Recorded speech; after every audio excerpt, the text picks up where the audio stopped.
Hello students, organic chemistry जो है उसमें बेसिक इंफॉर्मेशन आपको मैंने दे दी है।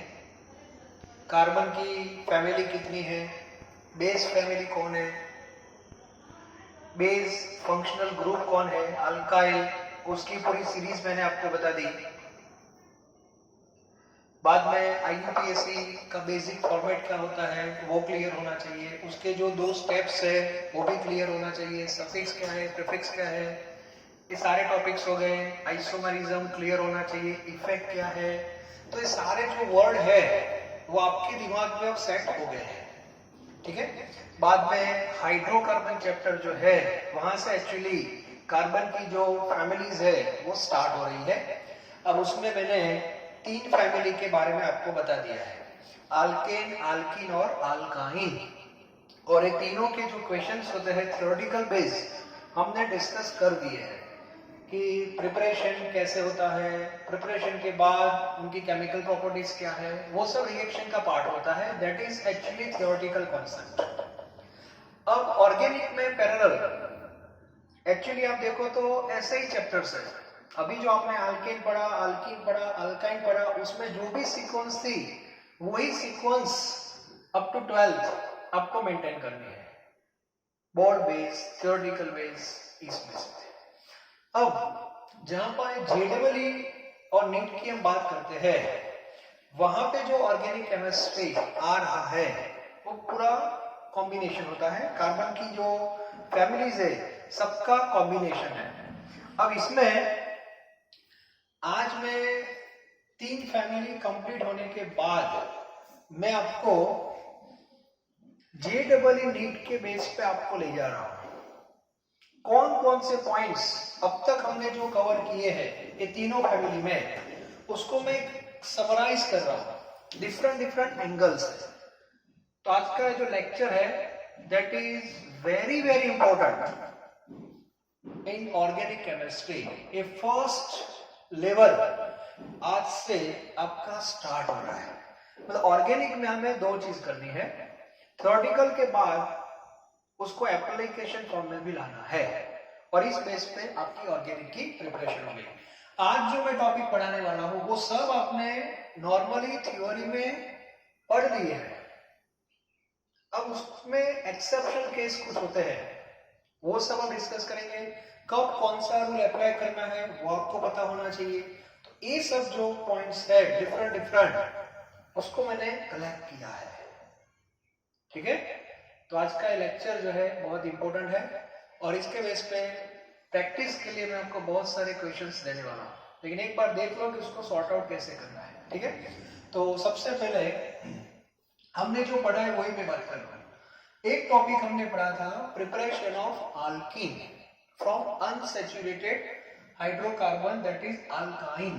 तो हमने एक अल्काइन लिया था, ब्यूट 4 कार्बन वाला, ब्यूट 2 यस, यहां पे था CH3 triple bond and here also CH3, this is but 2 अहाइन।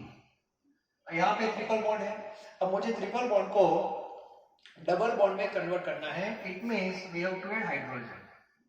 अब हाइड्रोजन जब आप ऐड करोगे plus hydrogen that is hydrogenation, okay.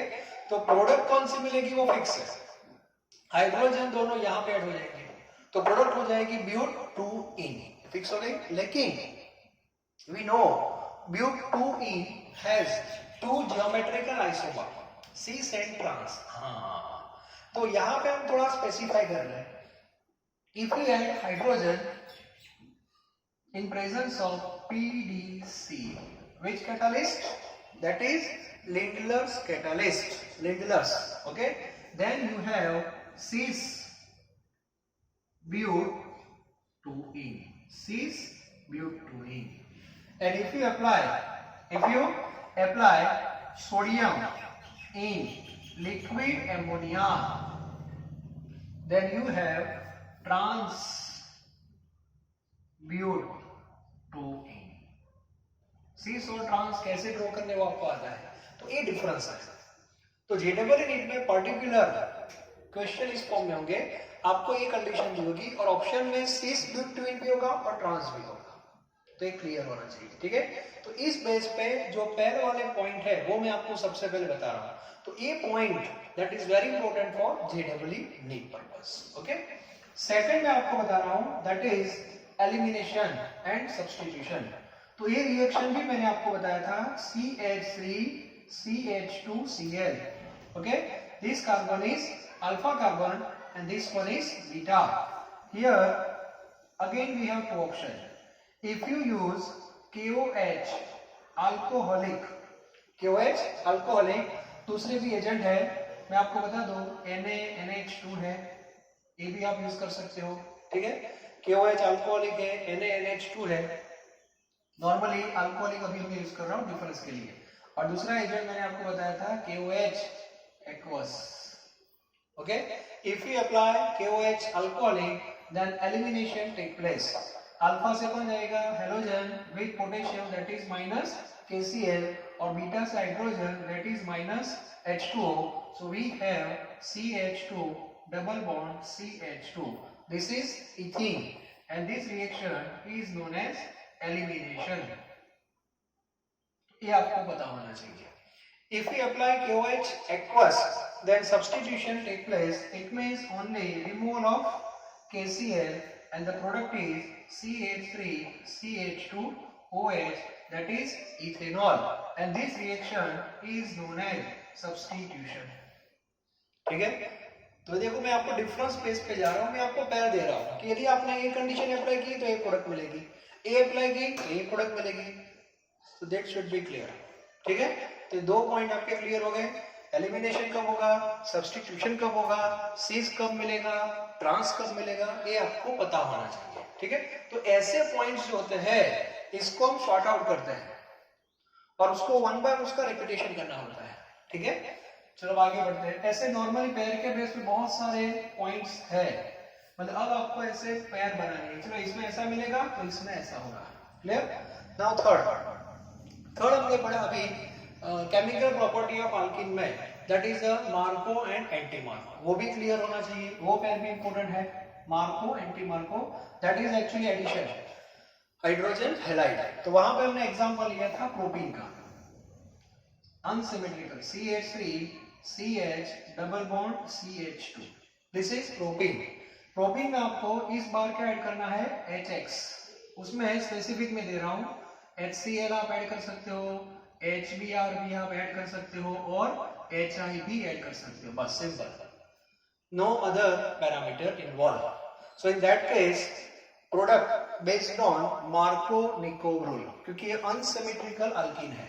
तो यहाँ पे प्रॉब्लम था, मान लो कि हमने HCl चूज किया तो हाइड्रोजन कहाँ पे अटैच होगा और हेलोजन कहाँ पे अटैच होगा। तो कॉन्सेप्ट क्या था, more electronegative, more electronegative means chlorine attach with those carbon having less number of hydrogen and that is Marco-Nico rule, ठीक है। तो हेलोजन में मतलब Cl कहाँ पे अटैच होगा, A कार्बन पे, क्योंकि इसके पास एक हाइड्रोजन है और इसके पास दो हाइड्रोजन है। So here CH3 product CHCl then CH3 addition हो गया, डबल बॉन्ड ब्रेक हो जाएगा, तो यहाँ पे हाइड्रोजन आ गया, यहाँ पे hydrogen, and this product is known as 2-chloro-propane, and this product follow which rule, Marco-Nico, ये बताओ Marco-Nico, ठीक है। बाद में इसमें दूसरा एक केस बताया था मैंने, if we apply HBr in presence of benzoyl peroxide, मतलब पेरोक्साइड लिख रहा हूँ मैं शॉर्ट में, हाँ ओनली पेरोक्साइड, इसको कार्स इफेक्ट भी बोलते हैं और पेरोक्साइड इफेक्ट भी बोलते हैं। और यहाँ जो प्रोडक्ट मिलती है वो किस मैकेनिज्म को फॉलो कर रही है, that is free radical mechanism, वो डिटेल में हमने पढ़ लिया है। इसका मैकेनिज्म था कार्बोकैटायन, इसके वजह से प्रोडक्ट आ रही है, इसका था फ्री रेडिकल मैकेनिज्म। और यहाँ पे जो प्रोडक्ट आपको मिली थी उसमें जो इलेक्ट्रोनेगेटिव था दैट इज Br, वो अटैच किस कार्बन के साथ हुआ था, those carbon having more number of hydrogen, मतलब यहाँ पे। And this product is this product that is opposite to Markovnikov, इसीलिए इसको एंटी मार्को बोलते हैं। तो एंटी मार्को में क्लियर होना चाहिए CH3CH2 यहाँ पे आएगा और यहाँ पे CH2Br, मतलब यहाँ पे 1 ब्रोमोप्रोपेन आएगा। क्या आएगा? 1 ब्रोमोप्रोपेन। तो ये दोनों रिजल्ट है that is totally opposite. So again condition is very important, condition is very very important. ठीक है, तो प्रोपीन में जस्ट 2 ऑप्शन है। अब मैं आपको एक इंपॉर्टेंट बात बताने जा रहा हूं। नॉर्मली स्टूडेंट गलती करते हैं, ठीक है, जैसे ये प्रोपीन हमने लिया CH3 CH double bond CH2, propene ही लिया है मैंने। अब इसमें मैंने अप्लाई किया सपोज HI और यहां पे मैंने लिख दिया पेरोक्साइड। ठीक है, अब स्टूडेंट की एक साइकोलॉजी बन जाती है, बस पेरोक्साइड देख लिया तो उनके दिमाग में एक ही कंडीशन, हाँ एंटी मार्को, यस। लेकिन एक बात याद रखना, एंटी मार्को की प्रोडक्ट आपको किस बेस पे मिलती है? जब ए कॉम्बिनेशन हो तो। आपके पास एक ही कॉम्बिनेशन है, पेरोक्साइड तो होना ही चाहिए, लेकिन साथ में रिएजेंट कौन होना चाहिए? HBr, फिक्स है, याद रखना। ठीक है, यहाँ पे पेरोक्साइड है लेकिन रिएजेंट कौन है? HI है। HI हो, HCl हो, कोई भी हो अदर देन HBr, तो प्रोडक्ट जो आपको मिलेगी that is based on Markovnikov, not anti Marko. तो यहाँ पे स्टूडेंट गलती कर देते हैं, पेरोक्साइड देख लिया तो इमीडिएटली कौन सा रूल अप्लाई कर देते हैं? Anti Marco.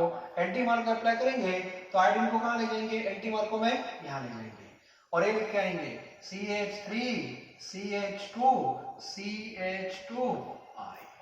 Option A sir paper easy था,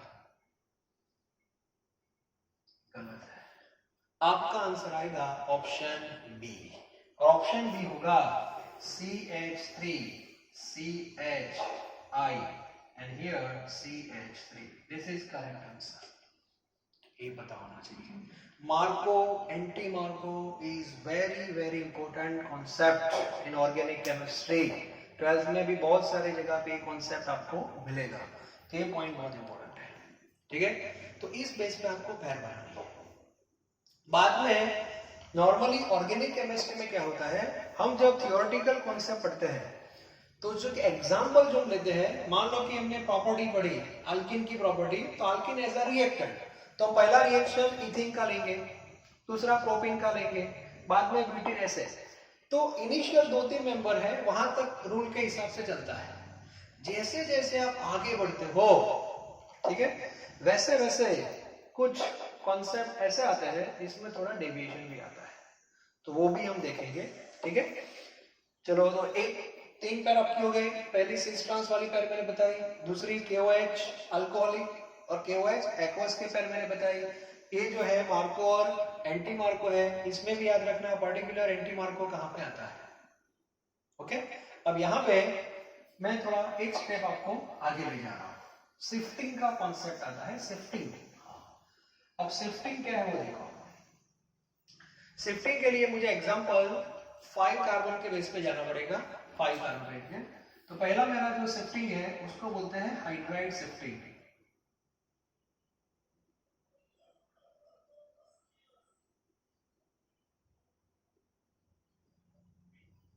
अब हाइड्राइड शिफ्टिंग क्या है, तो उसके लिए मैं एग्जांपल ले रहा हूं pentene.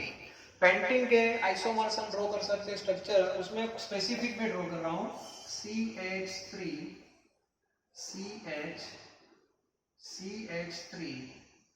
CH double bond CH2 1 2 3 4 and 5। ठीक है, ये पेंटीन का स्ट्रक्चरल आइसोमर है। कौन सा है? तो ये PC लिया आपने, ठीक है, इसको बोलते हैं PC, parent chain, yes, which contain functional group. Now labeling, this is a prefix or branch 1 2 3 and 4, so 3 methyl but 1E, clear? Okay, अब यहाँ पे एडिशन रिएक्शन है प्लस HBr सपोज, और यहाँ पे आपको प्रोडक्ट लिखनी है। ठीक है, तो नॉर्मली आप एक्सपेक्ट क्या करोगे? जैसे ही आपने देखा कि चलो HBr है, पेरोक्साइड तो है नहीं, मतलब जो प्रोडक्ट मिलेगी ए बी देखो अनसिमेट्रिकल अल्केन है, जो प्रोडक्ट मिलेगी वो किसको फॉलो करेगी, मार्को को फॉलो करेगी।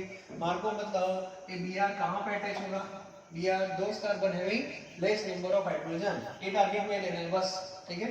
तो आप बी आर यहाँ पे सोचोगे ना, हाँ, तो आप एक्सपेक्ट करोगे CH3 CH यहाँ पे बी आर अप्लाई कर दिया और यहाँ पे आपने अप्लाई कर दिया CH3, ओके। तो आपकी जो प्रोडक्ट है वो इस बेस पे होगी, लेकिन जब आप की चेक करोगे तो ए आंसर नहीं होगा। तो आप बोलोगे सर ये क्या हो गया, तो ए जो पॉइंट है बहुत इंपॉर्टेंट है। अब आपको पता होना चाहिए मार्को-निको रूल जब अप्लाई करते हैं हम, मार्को-निको, ठीक है, तो वहां पे जो मैकेनिज्म है हमारा मार्को में वो कार्बोकैटायन का मैकेनिज्म है, कार्बोकैटायन, ये क्लियर होना चाहिए। कार्बोकैटायन की जो स्टेबिलिटी है उसका ऑर्डर, कार्बोकैटायन में C+ और इसका ऑर्डर है आपको पता है 3 डिग्री, 2 डिग्री और 1 डिग्री, ये भी क्लियर होना चाहिए, ठीक है। अब यहाँ पे देखो, जब आप HBr अप्लाई करते हो पूरा मैकेनिज्म में नहीं जा रहा है, मैं डायरेक्ट आपको बता रहा हूँ ABr यहाँ पे अटैच हो रहा है, उसका रीजन है मैकेनिज्म में यहाँ पे C+ आता है, ठीक है। और ये जो C+ आया उसके साथ आपने Br को अटैच कर दिया और आपने एक प्रोडक्ट लिख दिया। अब आपको एक स्टेप आगे सोचना है कि ये जो C+ बनता है वो 3 डिग्री है, 2 डिग्री है कि 1 डिग्री है, मुझे बताओ। तो ये जो C+ बनता है इसके साथ 2 कार्बन है, इसका मीनिंग हुआ कि ये 2 डिग्री कार्बोकैटायन है, क्लियर। अब देखो, अब यहाँ पे कोई भी ऑर्गेनिक का एक बेस है, कोई भी कंपाउंड का एक ही टारगेट होता है टू गेट स्टेबिलिटी, तो कार्बोकैटायन भी ट्राई करेगा ना, यदि वो 2 डिग्री में है तो वो ट्राई करेगा कि 3 डिग्री की पॉसिबिलिटी है कि नहीं, क्योंकि 3 degree is more stable then 2 degree. तो यहाँ पे ये जो स्ट्रक्चर है उसमें ऐसा आपको सोचना है कि ये जो C+ है वो शिफ्ट हो रहा है कि नहीं, यहां से इधर। अब ये कार्बोकैटायन यहां से इधर यदि आ सकता है, यहां C+ सपोज हो जाए तो ये C+ कौन सा होगा, ये C+ के साथ 1, 2 और 3 कार्बन है कि नहीं, तो यहाँ पे 3 डिग्री कार्बोकैटायन की पॉसिबिलिटी है। तो इसका मीनिंग हुआ आपको ये C+ को यहां से इधर लाना है, तो यहां से हाइड्रोजन को शिफ्ट करना पड़ेगा, that is called hydride shifting. तो ये हाइड्रोजन यहाँ पे शिफ्ट होगा और ये कार्बोकैटायन यहाँ पे शिफ्ट हो जाएगा, क्लियर। और शिफ्टिंग के बाद क्या होगा वो आप देखो, शिफ्टिंग के बाद क्या होगा, CH3 यहाँ पे H गया, यहाँ पे CH3, याद रखना यहाँ पे मैंने प्लस कर दिया है, कार्बोकैटायन आ गया, H इधर चला गया CH2 और यहाँ पे CH3, ये तो फिक्स ही है, ठीक है। अब C+ के साथ कौन आता है, Br, तो ये Br यहाँ पे अटैच होगा, clear. And this is answer, और इसको बोलते हैं हाइड्राइड शिफ्टिंग। मतलब कार्बोकैटायन ये कर सकता है, उसको ऐसा लगे कि नजदीक में मुझे स्टेबिलिटी ज्यादा मिल रही है तो इमीडिएटली अपनी पोजीशन चेंज कर रहा है और वहां जो कुछ भी है उसको अपनी जगह पे ला देना है। तो वहां उसको जाना है तो वहां से हाइड्रोजन को यहाँ लाना पड़ेगा, तो सिर्फ कौन हुआ, hydrogen, that is called hydride shifting. तो यहां से हाइड्रोजन इधर आ गया और C+ इधर कन्वर्ट हो गया, ऐसे सोच लेना डायरेक्ट, ज्यादा टेंशन लेने की जरूरत नहीं है। JEE में टाइम कम होता है हमारे पास, इमीडिएटली आपको कॉन्सेप्ट अप्लाई कर देना है, क्लियर। तो इसको बोलते हैं हाइड्राइड शिफ्टिंग। तो देखो 4 कार्बन तक ये कॉन्सेप्ट नहीं आ रहा है, अप टू 4 तक।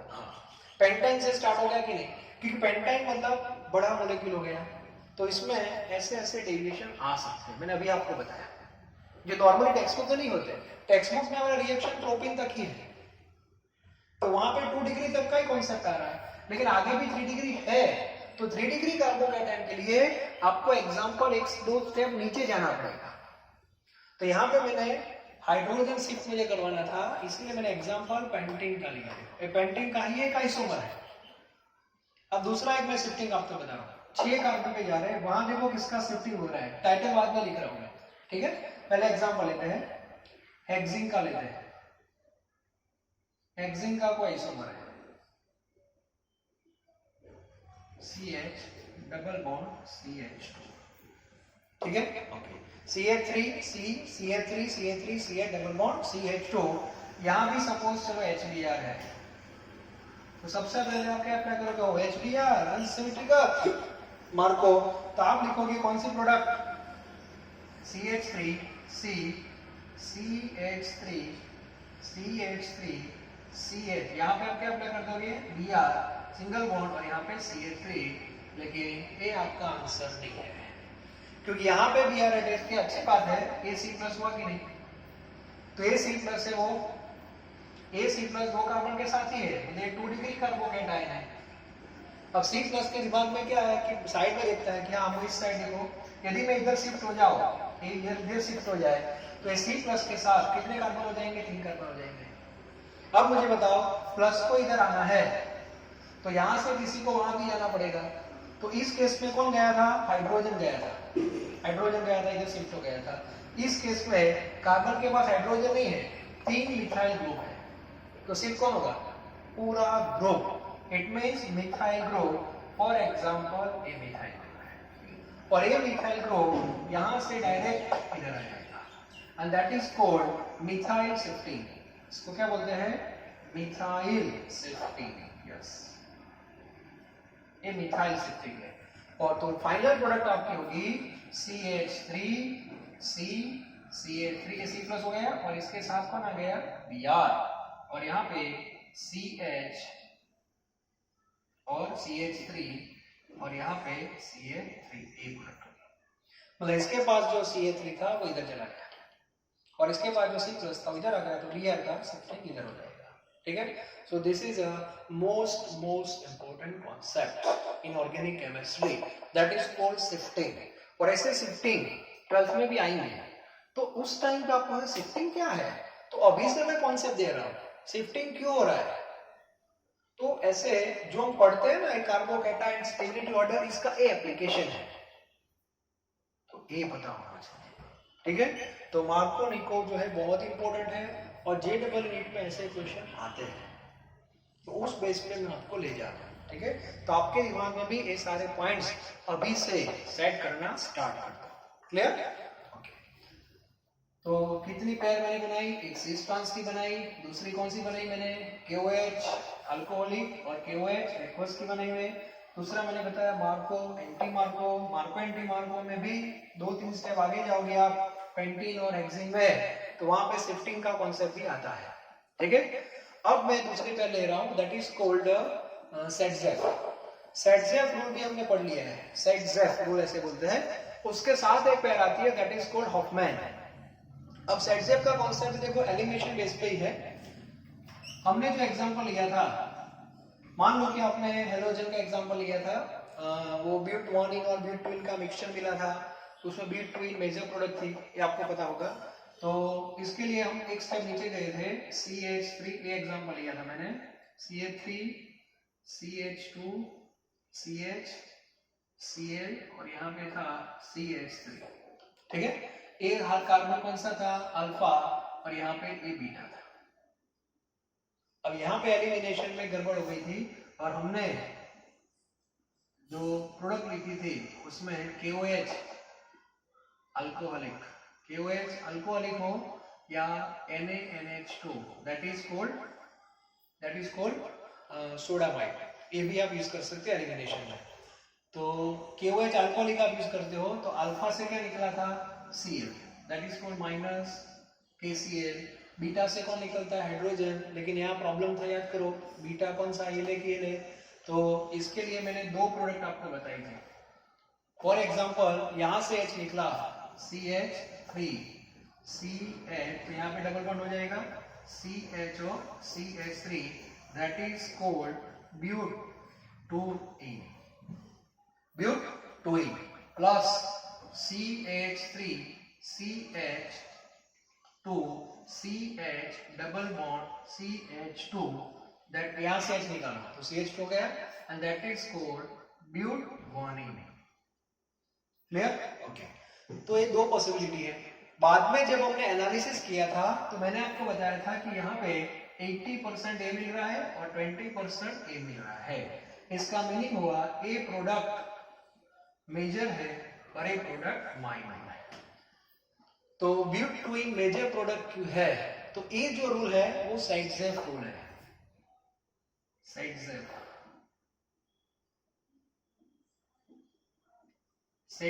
rule. And according to this rule, highly substituted alkene is major product. Highly substituted alkene is major product. Highly substituted alkene मतलब alkene मतलब फर्स्ट नंबर कौन है, इथीन है, CH2 double bond CH2. Highly substituted का meaning क्या होता है, ethene के चारों हाइड्रोजन सब्स्टिट्यूट हो गए और चारों हाइड्रोजन की जगह चार क्या आ गए, R आ गए, and R that is alkyl. तो ये जो प्रोडक्ट है दैट इज हाईली सब्स्टिट्यूटेड और उसमें हाइपर कंजुगेशन मैक्सिमम मिलते हैं, और हाइपर कंजुगेशन जितने ज्यादा उतने उसकी स्टेबिलिटी ज्यादा होती है. तो हमने पढ़ लिया है, एज एग्जांपल मिथाइल है, suppose one methyl gives 3 hyper conjugation because of 3 alpha hydrogen in one methyl group. तो यहाँ पे टोटल 12 हाइपर कंजुगेशन. तो ये हाईली सब्स्टिट्यूटेड है. बाद में मैंने बताया था ऑर्डर, हाईली सब्स्टिट्यूटेड में सेकंड पॉसिबिलिटी मान लो कि 3 आ रहे हैं ऐसे और एक H है, तो इसके बाद इसकी स्टेबिलिटी होगी. ठीक है, तो इस बेस पे स्टेबिलिटी ऑर्डर हमने पढ़ लिया है. ठीक है, तो मुझे बताओ ये जो ब्यूट ट्विन है, देखो CH तो है, इसको क्या बोलेंगे R, और इसको भी R. तो इसके बाद 2 R है कि नहीं, और ब्यूट 1 इनके पास आप देखो ये जो है इसमें तो एक ही R है बस, ये तो 2 हाइड्रोजन है और एक हाइड्रोजन तो एक इथाइल वो R है, तो इसकी स्टेबिलिटी इसकी कंपेयर में कम होगी. So this one is major product and this result follow which rule, A clear होना चाहिए. अब यहाँ पे जो एक्सेप्शनल केस है वो मैं आपको बता रहा हूँ कौन सा है वो. यदि आपने रिएजेंट चेंज किया, रिएजेंट जैसे एक रिएजेंट है टर्शरी ब्यूटॉक्साइड, इसका सॉल्ट है, इसका शॉर्ट फॉर्म है TBUOK, टर्शरी ब्यूटॉक्साइड सॉल्ट. जैसे एसिड होता है, एसिड का ये मतलब CH3CH, इथेनॉइक एसिड है, H को निकाल के यहाँ पे K करना. ठीक है, इसको बोलते हैं पोटेशियम इथेनोएट, पोटेशियम इथेनोएट. तो ऐसा भी एक सॉल्ट है, याद रखना, टर्शरी ब्यूटॉक्साइड सॉल्ट है. अब ये रिएजेंट आपके पास है, तो जो रिजल्ट है that is totally opposite. Opposite means butene जो है, ब्यूट वनिन दैट इज 80% और you can say major product, and this rule is known as Hofmann. Yes, ये टेक्स्ट बुक में नहीं है लेकिन आपको पता होना चाहिए दैट इज हॉफमैन. मैं अभी पेयर बना रहा हूँ, तो साइटजेफ के साथ पेयर में कौन आ रहा है, हॉफमैन आ रहा है. साइटजेफ में कौन सी प्रोडक्ट मेजर हो जाती है, हाईली सब्स्टिट्यूटेड, और हॉफमैन में लेस सब्स्टिट्यूटेड. क्लियर, तो ए क्लियर होना चाहिए. दूसरी मैं एक नोट आपको बता रहा हूं एज अ नोट, ए भी है रिएक्टेंट और ए रिएजेंट है, ये हेलोजन है. अब हेलोजन आपको पता है, हेलोजन में फ्लोरीन क्लोरीन जो भी सब आते हैं. If halogen that is fluorine, if halogen that is fluorine और रिएजेंट जो है that is TBUOK, tertiary butoxide, तो आपको जो प्रोडक्ट मिलेगी वो किसको फॉलो करेगी, याद रखना, हॉफमैन. यस, ये दो कंडीशन है हॉफमैन.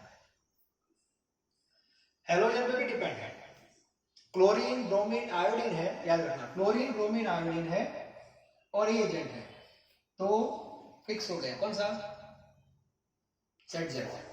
क्लोरीन ब्रोमीन आयोडीन है और ये है, तो हॉफमैन. अब कभी कभी क्या होगा, रीएजेंट ये होगा लेकिन जो रिएक्टेंट है वो फ्लोरीन होगा, तो भी प्रोडक्ट किसको फॉलो करेगी, हॉफमैन को फॉलो करेगी. देखो मैं बता रहा हूं, बॉन्ड लाइन स्ट्रक्चर के बेस पे हम जा रहे हैं. बॉन्ड लाइन स्ट्रक्चर के बेस पे हम आगे बढ़ रहे हैं. बॉन्ड लाइन स्ट्रक्चर जो है, फॉर एग्जांपल मैंने ये अप्लाई किया, चलो यहां से इधर, हाँ ओके, 1 2 3 4 n ब्यूटेन है और यहाँ पे एजेंट मैंने यूज किया सपोज Cl, क्लोरीन ही है, रिएजेंट क्लोरीन बेस है और यहाँ पे जो रिएक्टेंट सॉरी और रिएजेंट हमारा ये है कौन सा, सपोज KOH अल्कोहलिक है, नो प्रॉब्लम, KOH अल्कोहलिक है और यहाँ पे Cl है, तो टेंशन लेने की कोई जरूरत नहीं है। ए रिजल्ट आएगा किस बेस पे आएगा, सेटजेफ। सेटजेफ मतलब ए कौन सा कार्बन है, अल्फा कार्बन है, यहाँ पे बीटा होगा और यहाँ पे भी बीटा होगा और कहां से हाइड्रोजन निकलेंगे आपको पता है, हाईली सब्स्टिट्यूटेड, मतलब हाईली सब्स्टिट्यूटेड के लिए यहाँ पे डबल बॉन्ड हो जाएगा, तभी तो ये मिथाइल और मिथाइल लग रहे हैं, 2 R हो जाएंगे। हाँ तो बॉन्ड लाइन स्ट्रक्चर आपको ड्रॉ करना है तो ऐसे बना सकते हो, ऐसे ये ब्यूट्वीन है, ठीक है, तो ये ब्यूट्वीन प्रोडक्ट हो गई। तो ए रिजल्ट जो है ये किसको फॉलो कर रहा है, सेटजेफ, ये सेटजेफ अकॉर्डिंग प्रोडक्ट, ये आर हो गया ना, ये डबल बॉन्ड के 2 कार्बन है, ये आर है और ये भी आर है, कितने आर हो गए, 2, यहाँ से H निकला होगा तो अब देखो वो आ रहा है। मान लो कि आपने यहाँ पे Cl यूज किया है, ठीक है, लेकिन रिएजेंट मैंने चेंज कर दिया टर्शरी बीटा ऑक्साइड सॉल्ट, एक क्लोरीन है लेकिन रिएजेंट चेंज कर दिया तो ए अल्फा है और ए बीटा है। तो इस बार हाइड्रोजन कहां से जाएगा, यहां से या यहां से, यहां से गया तो 2 R आएंगे, यहां से गया तो 1 ही R आएगा, मतलब लेस सब्स्टिट्यूटेड, तो प्रोडक्ट आपकी हो जाएगी इस फॉर्म में, यहां से जाएगा मतलब यहाँ पे डबल बॉन्ड हो जाएगा, ठीक है, ब्यूट और ये किसको फॉलो कर रहा है, ए हॉफमैन को फॉलो कर रहा है, ए हॉफमैन को फॉलो कर रहा है, क्लियर, तो ए क्लियर होना चाहिए। बाद में फॉर एग्जांपल यहाँ पे फ्लोरीन है, चलो ओके, और जो रिएजेंट है वो KOH अल्कोहलिक है, वही मैं बता रहा हूँ, बस ये मत देखना हाँ कि रिएजेंट अल्कोहलिक है लेकिन ये हैलोजन में फ्लोरीन आ गया, तो ये भी किसको फॉलो करेगा, हॉफमैन को ही फॉलो करेगा और ए प्रोडक्ट के मिलेगा। तो ए सिर्फ कांस्टेंट है, कब कौन सी प्रोडक्ट मिलेगी वो पता होना चाहिए, ठीक है। आगे भी आप जा सकते हो, मान लो कि एक आगे आप जाओगे 12th में तो ऐसे क्वेश्चन भी आएंगे, जैसे रिएक्टेंट बहुत बड़ा होगा, जैसे CH3, यहाँ पे C है, यहाँ पे CH3, CH3, CH3, CH2, CH, Cl, यहाँ पे Cl है सपोज और यहाँ पे CH3, तो ये कौन सा कार्बन हुआ, अल्फा कार्बन हुआ, ठीक है, बीटा 2 हो गए कि नहीं, बीटा 2 हो गए। अब यहाँ पे मान लो कि आपने KOH यूज किया, KOH कौन सा, अल्कोहलिक, अब आप कंडीशन चेक करोगे, हाँ KOH अल्कोहलिक है और हेलोजन है, तो आप किस बेस पे जाओगे, हॉफमैन या सेटजेफ रूल को अप्लाई करोगे, KOH भी है और हेलोजन में क्लोरीन है, तो किसको अप्लाई करोगे, सेटजेफ का अप्लाई करोगे, सेटजेफ का अप्लाई करोगे मतलब हाइड्रोजन कहाँ से निकालोगे, जिस जहाँ पे ज्यादा होते हैं वो या कम होते हैं वो, जहाँ पे कम होते हैं वो, तो यहाँ पे आप निकालोगे हाइड्रोजन यहाँ से, तो ये डबल बॉन्ड हो जाएगा ना, अल्फा से तो निकलेगा, तो यहाँ पे डबल बॉन्ड हो जाएगा, तो यहाँ पे हो जाएंगे 2 R, लेकिन एक प्रॉब्लम हो रही है यहाँ पे, ये जो पार्ट है, ये पार्ट है टर्शियरी ब्यूटाइल, बहुत बड़ा पार्ट है। अब आपको पता होना चाहिए कि ट्रैफिक की बात करें हम, अहमदाबाद में रिलीफ रोड पे ट्रैफिक ज्यादा है कि नहीं, तो वहां पे आपको जाना है तो टाइम थोड़ा ज्यादा लगेगा, और या तो आपको नहीं जाना है, और गांधीनगर में 6 रोड पे जाना हो तो ट्रैफिक है ही नहीं, तो वहां पे प्रोसेस थोड़ी इजी हो जाती है।